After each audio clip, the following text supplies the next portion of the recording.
हमारा मॉड्यूल ये है कि हमने कस्टमर से पेमेंट कैसे कलेक्ट करनी है और कैसे जो हमारे सप्लायर हैं, कंपनी है, और उसको पे करना है। देखिए ज़रा, अगर आप कस्टमर से पेमेंट रिसीव करना चाहते हैं तो अकाउंट्स पेमेंट पे क्लिक करें। यहाँ पे रिसीव फ्रॉम कस्टमर लिखा हुआ है। अगर आप कस्टमर से पे रिसीव करना चाहते हैं तो इस पर क्लिक करें। परचेज़ अमाउंट पे लिखा हुआ है कि अगर आपने जो चीज़ परचेज़ की है, परचेजिंग में आपकी वो चीज़ आ जाती है जो आप बर्ड्स आ जाते हैं, ठीक है। और फीड अमाउंट, मेडिसन अमाउंट, इसमें मेडिसन की जो आपने परचेज़ की है, आप वो खातों को, उन खातों को पे कर सकते हैं जहाँ से आपने फीड परचेज़ की है, आप उनको पे कर सकते हैं। जहाँ से आपने बर्ड्स परचेज़ किए हैं उनसे, और कस्टमर से आप रिसीव कैसे करते हैं, पहले कस्टमर की बारी आती है। यहाँ से आप कस्टमर का नाम सेलेक्ट करें। देखें इसमें आ जाएगा 2,06,125 रुपये हमने इससे लेने हैं, ठीक है।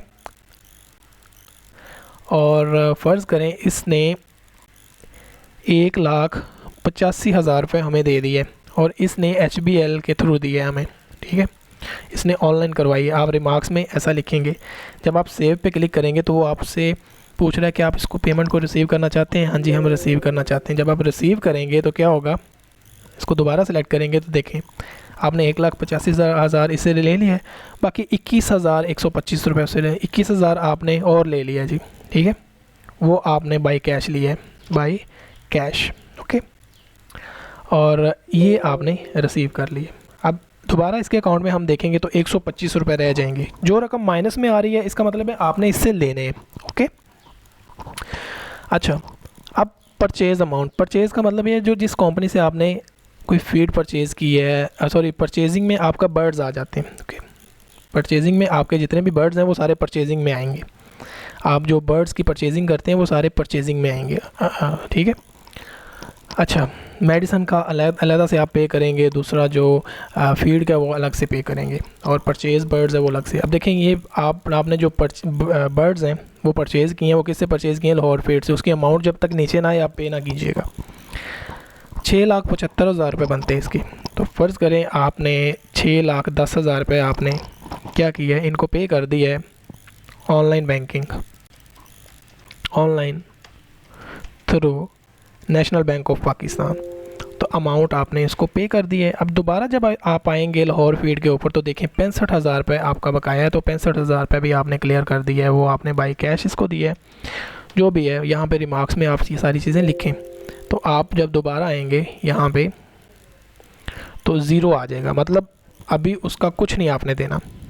इसी तरह अगर आपने फीड जो परचेज़ की है, मतलब इसी कंपनी से परचेज़ की है, या आपने उस्मान से आपने फ़ीड परचेज़ की है, अली मोहम्मद से आपने फ़ीड परचेज़ की है, ठीक है। ये दो अकाउंट्स हैं।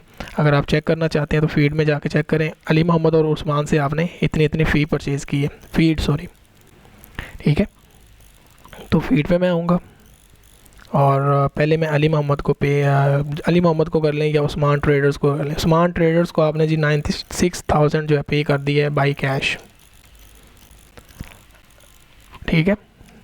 तो ये देखें अभी उस्मान ट्रेडर्स को आपने फ़ीड की अमाउंट पे कर दी है, अभी इसकी ज़ीरो है। उसके बाद आपने अली मोहम्मद को फ़ीड की अमाउंट पे करनी है, वो 1,17,000 रुपये है। तो आपने सारी अमाउंट HBL ऑनलाइन के थ्रू आपने उसको पे कर दी है।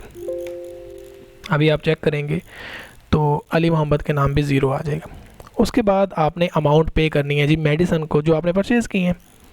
देखिए उस्मान ट्रेडर से आपने मेडिसन परचेज़ की इतने की, अली मोहम्मद से आपने मेडिसन कोई परचेज़ नहीं की, लाहौर फीड से आपने मेडिसन कोई परचेज़ नहीं की। तो उस्मान ट्रेडर्स की बात करते हैं, 94,300 आपने बाई कैश इनको दी है, ओके।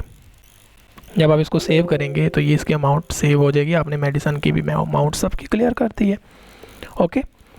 सारा सॉफ्टवेयर आपने के लिए ये था आपके अकाउंट्स को मैनेज करना कि कैसे आप कस्टमर से पेमेंट रिसीव करते हैं, कैसे आप कंपनी को पे करते हैं, कैसे सप्लायर को पे करते हैं, कैसे शॉप वाले को आप पे करते हैं, ओके।